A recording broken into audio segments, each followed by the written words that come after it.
Hello, everybody. Welcome to another episode of the Thriving Adoptees podcast. So today I'm delighted to be joined by Abby. Welcome to the show, Abigail Hasberry. Thank you. Thank you for having me. I'm excited to be here. I'm excited too because it's like I can't believe it's like almost 2 months, over 2 months since we spoke. Yes. Schedules have been completely crazy. So Abby is an adoptee. She's also a therapist. You call yourself a therapist or a counsellor? A therapist, yeah. And she's also a birth mom. So the reason I'm so excited is the wisdom that we're going to explore today. The wisdom, and so Abby, before we hit the record button, you said that you felt that the truth has been kept from us adoptees. You know, the adopted parents narrative has been so strong. How did that show up for you? When did you realize that the truth had been kept? So not until my late 40s, honestly, which is really scary. Yeah, I'm 52 now. And so really understanding the full scope of that was not until my late 40s when I really started to investigate it. And it came up in a really strange way. So my mother recently passed away in February, but she had dementia about, I guess, 8 years ago or so. She began to really be diagnosed. And so I started to think about all of the family history and the stories. And as an adoptee, I'm already missing so much of my past that I wanted to get as much as I could from my father, because I knew that at this point, my mother was no longer able to really be a sound and secure place to get information. And so I had been told this beautiful adoption story from my parents about how they had my three siblings and were found that they could not have another child. If they had another child, it would die. And so they were both the oldest of big Roman Catholic families and wanted to have more children and have a big family. And so they decided that they wanted to adopt. And so they went into an agency and put their names in and got a call pretty quickly. And the agent said, "Hey, we have this kiddo who we want you to see. We don't want to tell you anything else. It's a girl. They wanted a girl. That's all. It was their only requirement. And so they're like, we want you to see her before you say yes." And so they drove about 30 minutes to the office to see me. And when they got there, as they were driving, they were saying, what if she has Down syndrome? What if she's missing limbs? What if she has some complicated medical thing and needs surgeries? What can we accept? What can we handle as a family? And so when they got there, they saw me, and the only thing that was different, or I guess, needy about me, is that I was Black. And so they just said, "Oh, this is a perfect, healthy child. We're taking her." People always find it crazy to believe that they actually gave them to me that day and sent them home without even thinking about it in 1971, with all of our racial concerns in the US. They just sent them home with me. So this is a story that I had my entire life. So when I contacted my dad and said, "Hey, I'd love to hear my adoption story again. Can you just send it to me?" So he wrote me this long email talking about what was going on when they adopted me. It turns out that, yes, this whole part about them not being able to have kids and wanting more kids was true.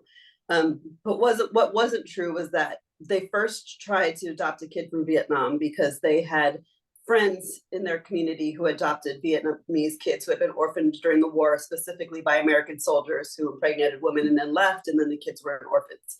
And so that's what they wanted to do. They wanted to adopt a Vietnamese kiddo, but only because they also couldn't have their own child, and because they were told that white babies would take a really long time. And so when they tried to go through this Vietnamese process, they realized that they couldn't afford to do that. And so they went kind of to the cheapest, quickest option, which was me. And so hearing that difference in the story changed what I thought about adoption, and realizing I was not this beautiful story of we need to give a child a home and this is this beautiful baby, but we're so desperate for a child, we were going to go through all these other options. First, we can't have our own. Second, we can't have a white baby because it would take too long. Third, we can't get this Vietnamese child because we don't have the money. So let's go for the cheapest Black option. That really hurt. Yeah. But it started to make me question lots of things about adoption narratives and about my own adoption. And then as I really started to think and just kind of had more memories come back, it then also led me to understanding that not only were there things in my own adoption that I didn't realize, and things in adoption narratives that I didn't realize, but also things as a birth mother. The term adoption coercion was introduced to me a few years ago, and I realized at some point, like, wow, I'm a victim of adoption coercion, as well as just kind of a confusion about adoption narrative, because I only heard it from adoptive parent perspectives and never from adoptees. Wow. Phew. Yeah. Yeah. And going right back to it, I mean, you know, like, yeah, I guess it's my dad died probably a couple of years after your mum died, but he had a very short illness. So, you know, she'd been struggling for 8 years. So I guess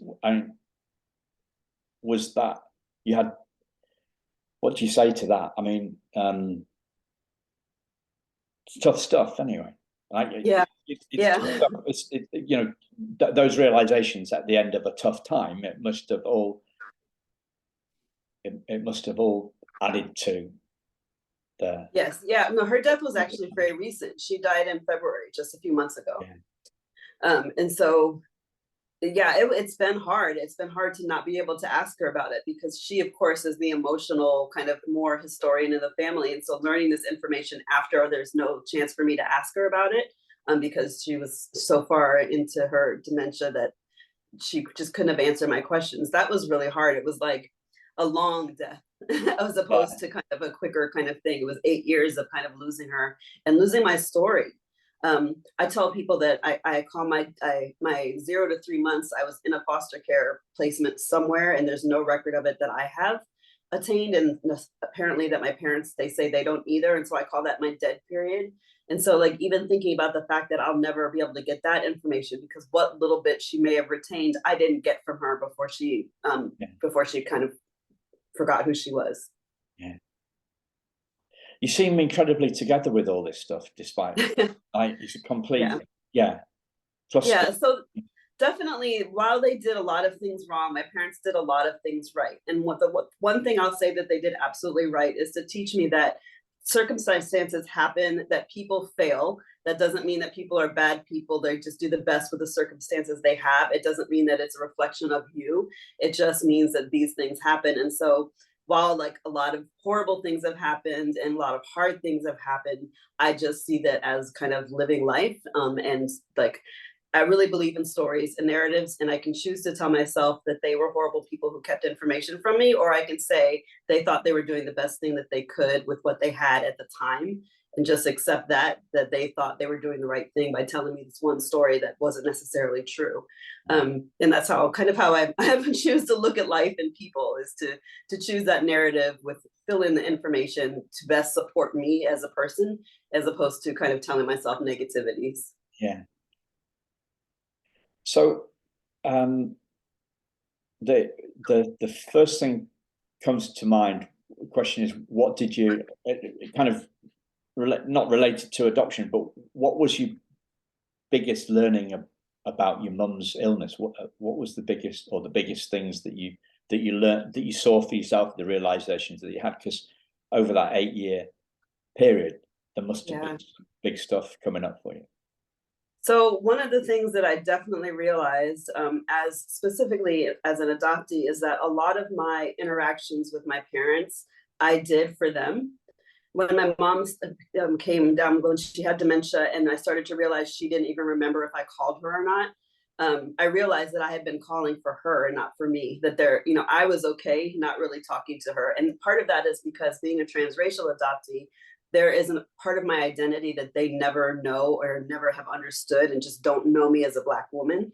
And so it was almost like freeing, which is horrible to say, but it was almost freeing to not have to call and visit and do all the things that took me outside of who I really felt I was. I felt like I was code switching. So I was kind of putting on my telephone voice in my parents' house, as opposed to who I was at home and when I was comfortable around my family and my kids.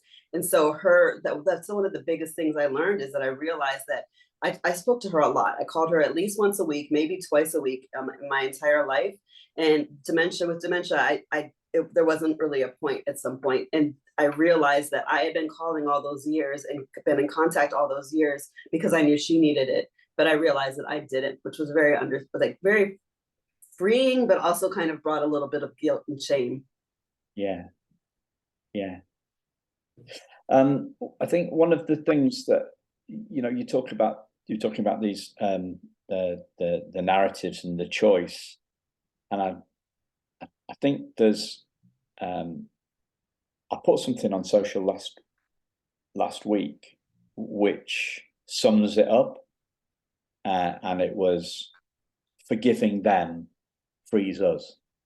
Yes, because like when I've held on to stuff, all right, so here we are, it's one of my best friends, it's his 25th wedding anniversary today, and I'm sure he doesn't listen to the show, so there you are.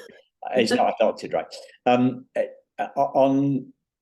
Something flipped back, we were talking about, so my wife mentioned this today, and I thought back to the 25 years ago, when I got married. One of the memories that comes back is that I asked my dad to be at home, so the guy that we'd rented the jackets, you know, the jackets, we call them morning suits. I don't know. It's like, that's not like morning as in morning. Yes, tuxedos. Yes. Yeah. Well, no, they're slightly different actually. It's like a morning suit. It's more like what you see at it's what we call tails. So yeah, yes. It's like what they wear at really posh, race dues at Ascot or something like that. You do, so a morning suit is tails, it's like a long thing, rather than a tuxedo. So I don't know why I'm making you wrong about that. Sorry. So I asked my dad to say, well, because me and my wife are going away on holiday, on honeymoon, right? So I said, like, can you be in if we get if I get all my friends to drop the morning suits at yours, can you be in? And he wouldn't do it. He wouldn't do it. And I remember driving away from him telling me that, feeling really angry and upset. Like, why can't you? And it's such a trivial thing. I want to ask him to. All he had to be was be in, right? You know, answer the door. He couldn't do it. We couldn't. But the anger, like the anger and the I just like thought, well, you can't even do that. You know, just like what, you know, and how that anger. How festering on little things like that, or a load of little things like that. I see what that does to. I see what that does to me. It's like holding on to that resentment is a real. Yeah, it hurts me more than it hurts him. Yeah, he probably doesn't even remember that you asked that. Like 3 weeks later, he probably didn't. It's probably gone. Yeah, it was no biggie for him. Yeah, and for me, it's easier to talk about this sort of stuff. Sometimes it's easier to talk about this stuff with the trivia, right? Yeah, we're not pointing at the big things, but it's a trend. There's a lot of anger out there, isn't there? Yes, there is. I choose to not live in it, but yes, there is. in the world, right? Yes. In the world and in the adoptee world. Yeah. And you know, like, we get angry about being called angry. Yes. I've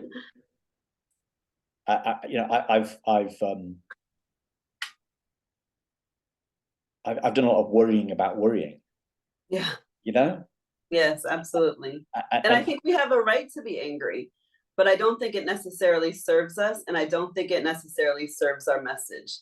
There are lots of things that I have the right to be angry about, things that my parents did, but I don't think that it serves me in the end. And also, when I tell my story, I don't think it serves my message. Yeah. when I can tell it. So one of the things I often tell is when I had my child at 17 years old, and my parents kind of between them and the agency kind of coerced me into adoption.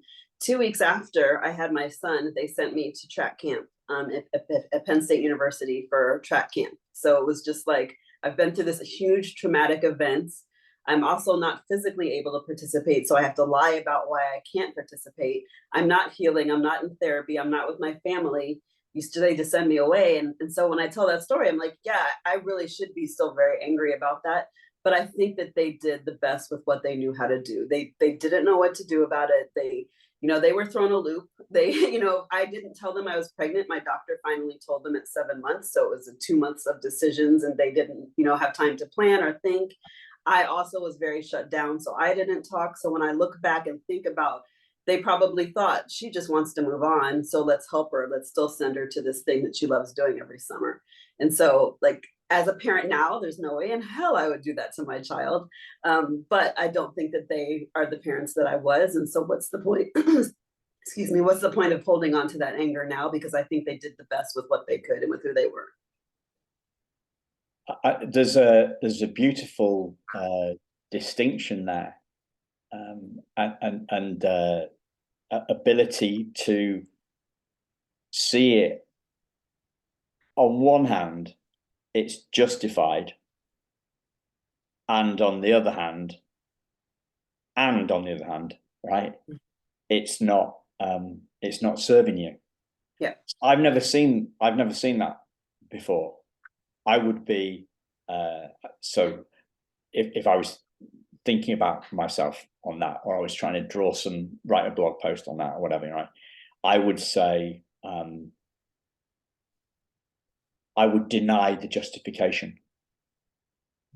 Yeah, I would kind of almost do an emotional bypass. Yeah. On the justification, and I'd just go to it's not serving me. Yeah. You see what I mean? Yes. It's justified and it doesn't serve me. I would be both things can be true. I would be, it doesn't serve me, and therefore I would be trying to push away. To let it go. I would be trying to deny the anger. Yeah. So what does that mean? Yeah. As opposed to kind of healing the anger. I think denying it and pushing it away is what we're taught to do, but healing it, seeing other people's point of views, understanding that there is another point of view outside of our own. This horrible thing happened to me, but also a horrible thing happened to my parents. I can't imagine being parents, finding out my child is 7 months pregnant, not having any idea what to do, worrying about the fact that she didn't tell us for 7 months, like what was she going through? Like, I can't imagine the angst that was happening with them either. So for me to judge how they reacted in that situation isn't fair. It's not how I would react, but also my history is different from them. They were born in the 30s. Like their kind of ability to have emotional intelligence is different from mine and from who I am. And so it's that dichotomy to be able to say, like, yes, horrible things happen, and yes, you can be angry about it, but at the same time, you can see a point of view that's outside of your own. Yeah. I'm gonna have to think about that one again. Because I see some wisdom. I see a big piece of wisdom and a big thing for me to learn from that. So I don't really like listening to my own voice.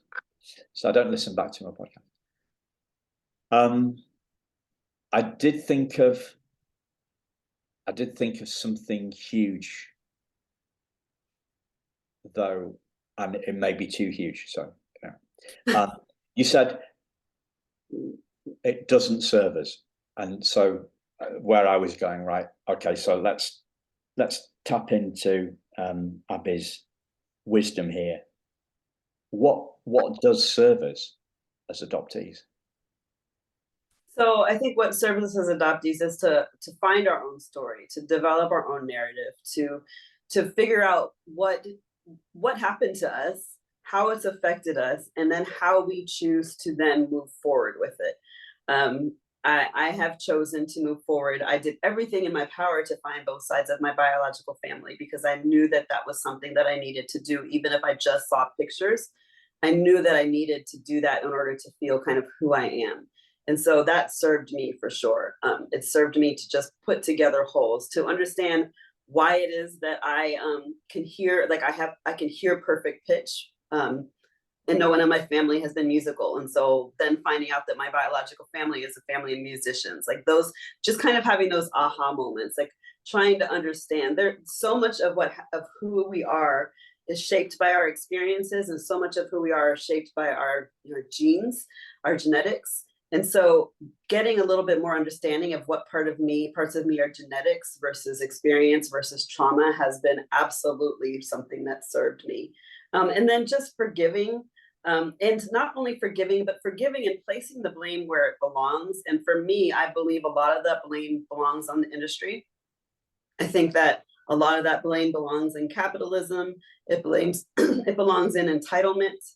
It belongs in racism. Like for me, there are so many places that I can put the blame that is not necessarily on individual people who I think are products of their environment, and therefore not necessarily doing the best thing for me and for themselves because of how the environment that they were raised in. I think my mom told me once that she believed in nurture over nature when she adopted me, but when she saw me become so entrenched in my black womanness, blackness, black community, she realized she was wrong. And I was a teenager when she said that. And to hear my mother say that she thought she could love the black off of me was just kind of jarring. Like she thought that if she loved me enough, I would just be one of her white kids with darker skin and I wouldn't need my black community. But when I think back on it, like that nature versus nurture was a huge argument during that time in the 70s. And she was going with, what she thought was right per society, what society was saying. And civil rights was happening and we should all just get along and we are all the same and all of those things. And we weren't talking about culture. We weren't talking about years of generation and how generational trauma affects people years down the line and how slavery may have affected my biological makeup. She didn't have any of that information. And so now I can look back and say she didn't have that information. And so she wasn't trying to hurt me. She was speaking her truth. So I think as adoptees, it's really going back and understanding our story, putting words to it, putting context to it. It's just giving us a full picture of who we are and why we are, because so much of that has been stolen from us. We just don't have our history. Yeah. That was a long answer. Sorry.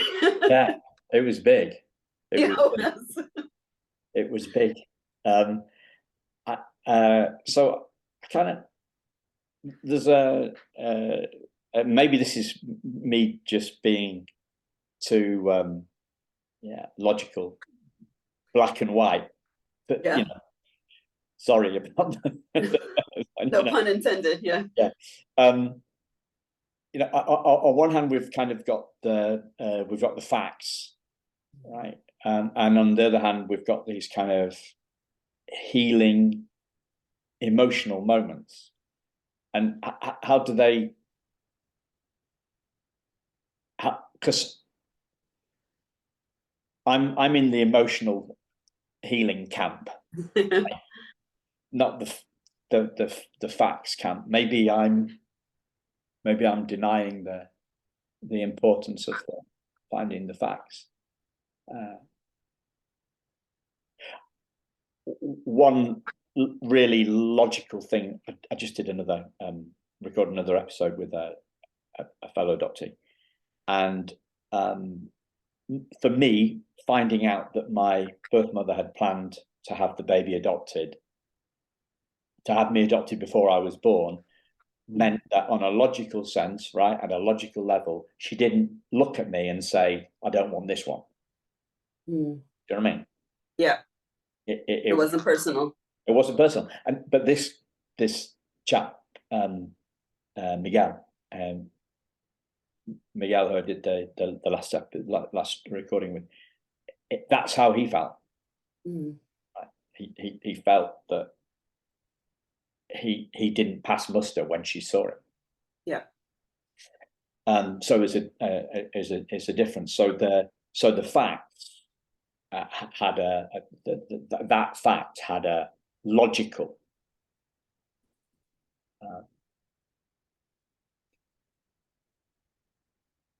the healing of that thing for me helped on a logical level. Yeah. So, and I would push to say, even outside of you as a child, like, what was your mother going through that she chose that? And so from my personal experience as a birth mother, 7 months pregnant, I was told, we will support you, and no matter what you want to do, it's your choice. But you want to go to college, you want to run track next season. It's 2 months away. You don't have a job. You don't have a nursery. You have nothing. You don't even have a onesie for this child. How are you going to do all of this? And so they said they would support me and do whatever they wanted me to do, but they never gave me a path. So as a birth mother, am I really making a choice out of love? Because I loved my kid. I loved him so much. But I wasn't making a choice out of love. I was making a choice out of fear. And that had nothing to do with him. That had to do with my circumstance, the lack of resources that were put in front of me, being 17 years old and not knowing how to even make a decision, and not having anyone guide me.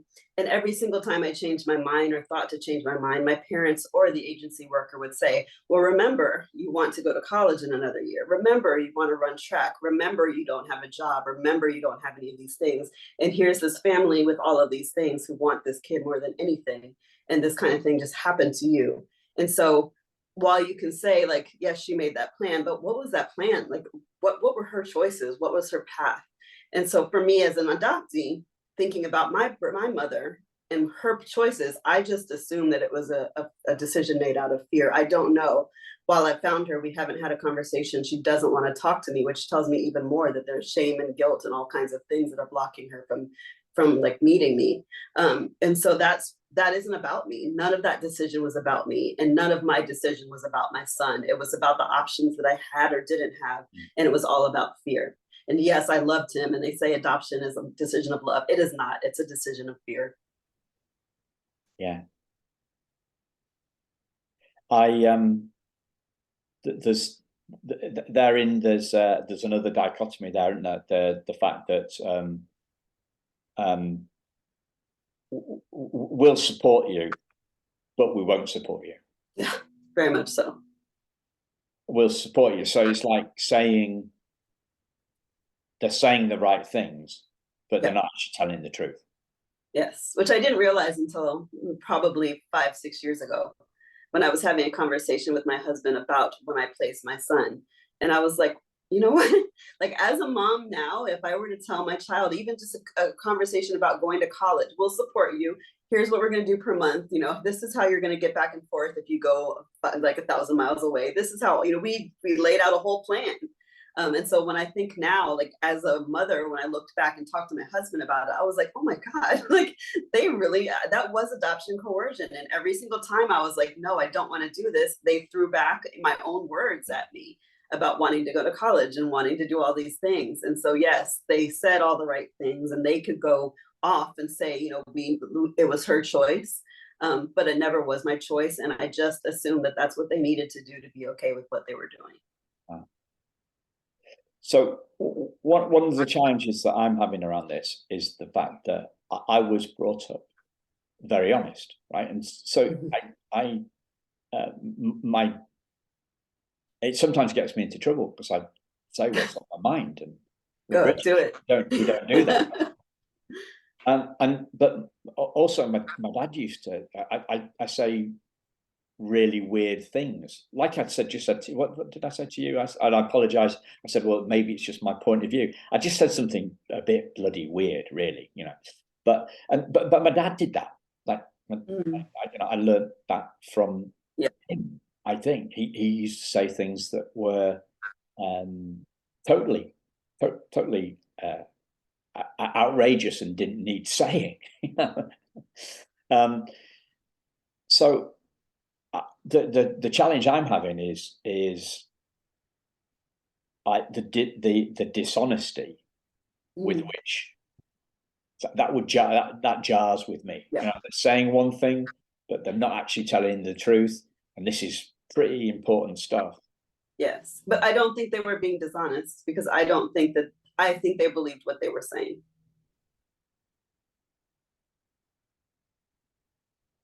I think they believed that if I said I want to do this, they would support me. And I think that they probably would have. But what they weren't thinking was, she's 17, she has no idea how to make a plan or make a decision. So they may have even had some of those plans in their head, like, oh gosh, if she chooses to do this, we're going to need to get babies. They may have had those conversations behind closed doors. I don't know. I don't think that they were trying to deceive me. I do think the agency worker was, but I don't think that my parents were trying to deceive me. I think, again, that they were doing the best that they could, because that's not who they were as people. So they were in fear, as you say. Yeah. They were in fear. They failed me, but I don't think they were being dishonest to me. Yeah. Wow. Because again, I saw it very black and white. This is dishonest. How could they possibly do this? And then I'm off onto a resentment track. If it was me, right? I'm off to a resentment track, and I see that I see that all over social. Yes. Angry, so somehow Facebook showed me a feed from it's not very far away in American terms, but somewhere like 6 hours drive away from me, right? Miles away in British terms. And it was a place, it was basically a snitch site, right? It was a snitch. So it was where people, so somebody put a photograph of a police car in a place where you shouldn't park, right? So we have these things like double yellow lines in Britain. You're not allowed to park there, right? And it was like this person has had time to take photo of this police car, and is it's one law for them, and it's one law for us, and and then somebody else would come in angry about that, right? So they say, like I'm doing, right? So they're angry, so I'm angry at his angry. It just snowballs, doesn't it? Yes. So so the word that's coming to my mind, and I don't think I've ever used it before, quite a posh word, equanimity. You heard that word? No. It's like a posh word for calm or wise, or so the way that you're seeing this seems to me fundamentally different to how a lot of people could see it, including me, right? So what does anything come to mind when I ask you about where this perspective comes from? There's a sense of equanimity, calm, peace. You're not riled by it, you smile about it. We're talking about something. I'm even almost egging you on to say, this wouldn't happen in my house. And it's just kind of water off a duck's back. So I think a lot of it is just, I have a lot of empathy, and so that allows me to kind of see things from, like, I describe empathy as not seeing someone's point of view, but actually seeing out of someone else's window. So what exactly are they seeing and going through? So that's just something that I'm not sure if I was born with that or if I developed that, but I definitely have always had a lot of empathy. I also think that my mom planted a lot of that in me. And again, she did a lot of things wrong, but she did a lot of things really right. And so she would tell me when something wasn't right or when someone wasn't doing something right. But she would also tell me, like, why that wasn't my fault and why I also shouldn't hold it necessarily completely against them because of whatever the circumstances might be. Sometimes it was just that they were an idiot and they didn't know better, but still that's, you don't know better. So you're not trying to hurt me. You just don't know better. She had lots of conversations like that about me. I was invited to a country club in middle school to go swimming by some friends in my school in Miami. And the night before, I was uninvited because the country club did not allow Blacks to swim. And so my mother said, hey, this is not an indictment on you. This is this country club's policy. You can't go to their house anymore and play as long as their parents are okay being part of this country club, but your friend, their daughter, can come over anytime she wants to, because it's not part of who she is. She is your best friend, and that is okay. And so, like, thinking through things like that as a child and recognizing there are policies that are there to hurt me, but it's not necessarily the people who are there to hurt me. And just always kind of looking at all the perspectives. I had a teacher in high school, psychology teacher, sociology teacher, who we did one of those projects where you bring in a food from your culture. And she pulled me aside after class and told me I was exempt from the assignment because I was adopted and didn't have a culture. And I went home and told my mom, and my mom said she wasn't trying to hurt you. She was actually trying to be nice because she didn't know your perspective and didn't realize that you have multiple cultures. A Black culture, my Irish, your dad's Polish, like you have plenty of cultures. She's just an idiot, but she wasn't trying to hurt you. She was actually trying to like let you off the hook because she thought you would be worried. So it was having those conversations where she was very angry and went in and yelled and screamed to the school about them doing this to me, about her doing this to me. But at the same time, the lesson she taught me was that there wasn't just one side to it. And yes, it was wrong and I should be hurt and angry, but I also should understand that it wasn't something that was done to hurt me. And so many lessons over the year where my mom would sit down and kind of talk to me about the things that happened, I think that those lessons really stuck with me. Yeah. And so when I think about what they did when I was pregnant, I know that my mom wasn't trying to hurt me because she taught me all of these lessons over the year. And so the lessons that she taught me, I then used for her to say, I know that she was not trying to hurt me. She was in her own place, because this isn't the parent that, all the other years of my life, this isn't the parent who raised me. She did this horrible thing in this situation that was over her head, but she wasn't out to hurt me. Yeah. Wow. It's amazing. It's amazing. I'm thinking back to a lesson in empathy that somebody was trying to offer up to me. I don't think landed at all for me, but it sticks in my mind for some reason. So we're on a school trip. This is from a teacher, not my mum, right?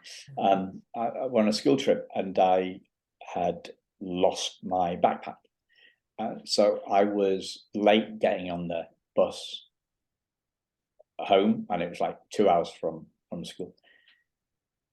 And so I was late getting on the bus because I was trying to find my backpack.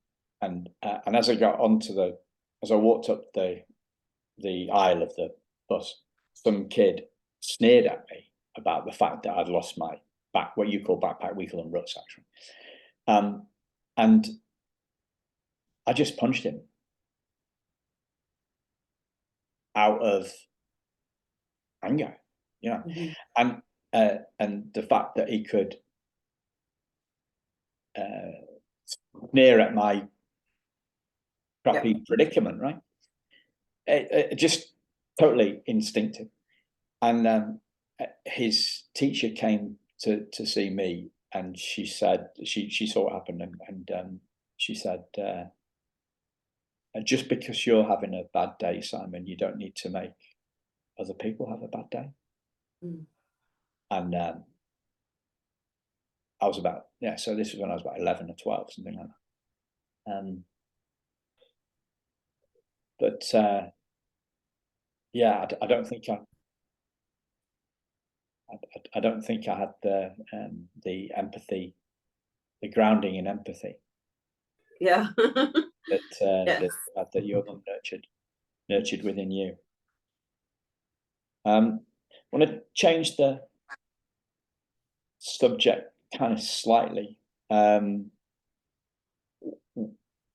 When we spoke last time, and I do remember you telling me that story about the country club, and like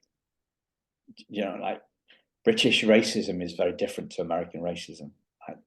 Is an idea I've got, right? But maybe it's not.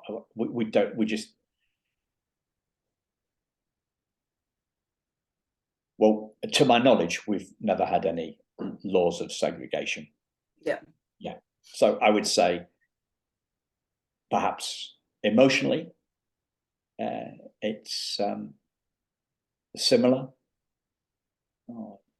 but systematically, Yes. like it from a legislative position, it's different. Yeah. And it's a bit different with, and there's a difference with adoption. You know, you said putting the blame on capitalism, right?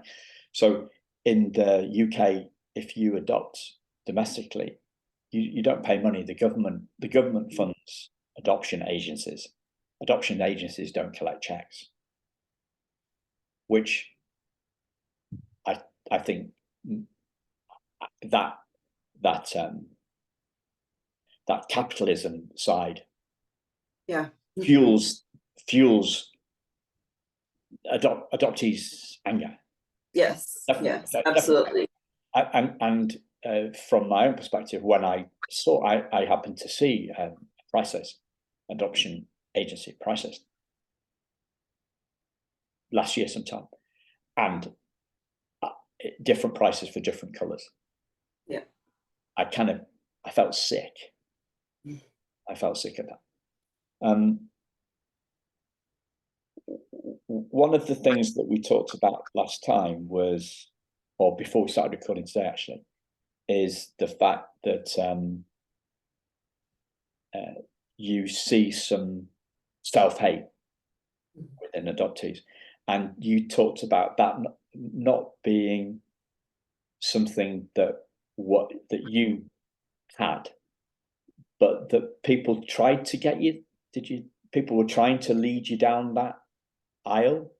Yeah, so thinking. Yeah, I would say that not necessarily consciously. I don't think that they were like let's do this, but I do think that there was a lot in my upbringing that tried to, one, kind of hate myself as a Black woman. There were times that there were things that I saw my parents do and things that were said around me, and just I think that if I had not been the person I am, I easily would not have liked myself in my own skin.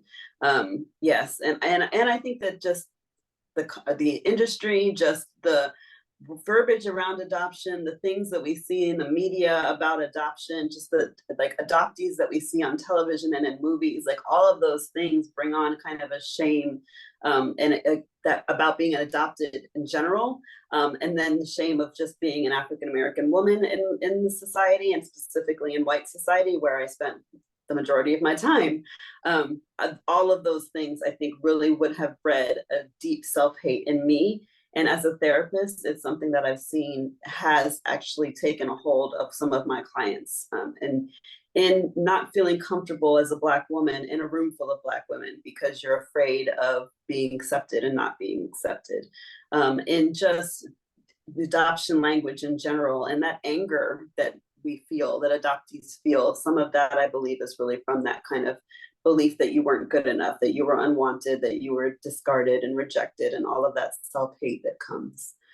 Yes, but somehow I have shielded myself from it. My mom has shielded me. I don't know, but yes. Yeah. You use the word beliefs, and this is kind of close to on my radar at the moment, Abby, because I get a sense that a few more people are talking about beliefs. Because I spent a lot of before I came into the adoption space, I spent a lot of time in kind of self-development courses and environments and stuff like that, where self-limiting beliefs are the enemy, right? And we don't hear a lot about that in the adoption world.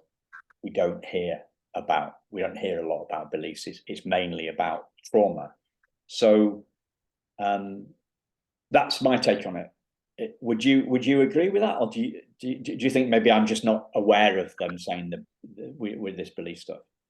No, I do agree. I think that yeah, but I'm also from the education world and from leadership world too. So growth mindset and all of those things are part of my world as well. Yeah. But I don't hear that in the adoptee community. You're correct. We don't talk about kind of our belief systems and how we just expand those. It is kind of almost wallowing and festering in the trauma. Yeah. So I came up with a bit of a weird little Simon Benism on this last year. And just, it's just an opener, really, a different way of posing a question about beliefs. So do you think that the belief that there are such things as self-limiting beliefs is actually a self-limiting belief? That's really interesting. I don't know. I'd have to think about that. Yeah. That's really interesting. What I'm getting at, and I believe the answer is yes, shorthand. If me and you were just having a conversation that we weren't recording, then I wouldn't jump in and tell you my opinion, right? But I'm just conscious of time, and I've got another call. I've got another call in a few minutes. So I guess what I'm getting at is that my experience is that I have given my beliefs too much credibility. So I came up with this the other week. It's like there's essentially there's two forms of concrete, right? There's concrete that is just sand and cement, and then there's concrete that also has steel running through it. Yeah. And that makes it even stronger, right? So what I'm getting at with this metaphor is that I think with my beliefs, I put the steel in as well, right? As well as the sand and cement. Is it sand and cement? Yeah, sand and cement. Yeah, three and one. If you're labouring on. So we like the other thing that came to my mind when I've explored this in the past, and maybe you did too. Well, let me ask you as a question. What do you think beliefs are made of? Because they're not made of sand and cement and steel. No, I think they're made of core values. I think that they're just kind of made out of experience. Yeah, and often faith and moral compass and all of those things too. Yeah. So this is an aggregate. Yeah, because interesting, because that's I think probably that's the mistake I went down. I gave them more. You're building this up. I think that's what I did. But if I look at beliefs now, I'd say, well, what are beliefs made of? And the only answer I can think of is thought. So I'm kind of taking it down. So the metaphor I use is like taking another metaphor I use is like, it seems solid, right? So like water. We put some water in an ice tray, we put it in the freezer, and it goes solid. Like bring the belief, bring that out, bring the ice cube out, put a hairdryer on it, and it turns to water, so it's a bit more fluid, a bit more liquid. Keep the hairdryer on it, and it turns to vapor, and it's kind of nothing there. Yeah. So you got what I used to do in the past, which was sand, cement, steel, and then you've rock solid in my beliefs. And then you've got the other hand is, right, we'll just bring the light of awareness or consciousness onto the ice cube of belief, and it dissolves and goes away. What do you think helps shift beliefs? Or do you talk about shifting belief? Do you talk about overcoming beliefs? What, dissolving beliefs? What? Probably shifting. Yeah, probably shifting. I think that experience. I think that for me, meeting people and having other perspectives And so not even necessarily my own experience, but understanding other people's experiences has definitely done some belief shifting for me. Yeah, I think that we just flexibility and just being open to knowing that I don't know everything, and that there's like millions, gazillions of experiences out there that aren't my own, that shape the way people act and believe and who they are, and that it's just different and not necessarily wrong. Yeah. Brilliant. And I'd dive deeper if I wasn't short of time. But what's something that just occurred to me was if we flip it around, right? Because as a therapist, and as always, listeners, there's links to Abby's website and socials in the show notes. As a therapist, to what extent do you see your role as shifting beliefs? That's not my role. My role, because I definitely believe that people are the expert in their own lives. And so my role is to engage and be curious about their life, and so that they can explore their own beliefs and decide what shifts they want to make or don't want to make. I don't think that it's my role to shift anyone's belief as a therapist. I didn't live your life. You are the expert in your life. You're the expert in everything that you are and to your core. And it's my job to just keep you curious about who you are and what's serving you, and how you want to live and what your goals are. Like that is my job. Brilliant. And just I love the distinction and the clarity you go there, Abby. And do you work, are you licensed in 2 states, or can you just work? Texas right now? Yeah, just Texas right now, although I'm working on Maryland since I just moved here, but Texas right now. So if you're an adoptee in Texas and this is making sense, then check out Abby's work. And if you just want to find out more about what she does, because I think there's lessons for all of us there. And I love that word, curiosity. Although I always kind of stumble over pronouncing it, curiosity. I mean, that's not quite the right shape. Abby, is there anything else that you'd like to share that I've not asked you about? No. we hit a lot today. We did a lot, yeah. We really did. Thanks a lot, listeners, and we will speak to you again very soon. Take care. Bye-bye.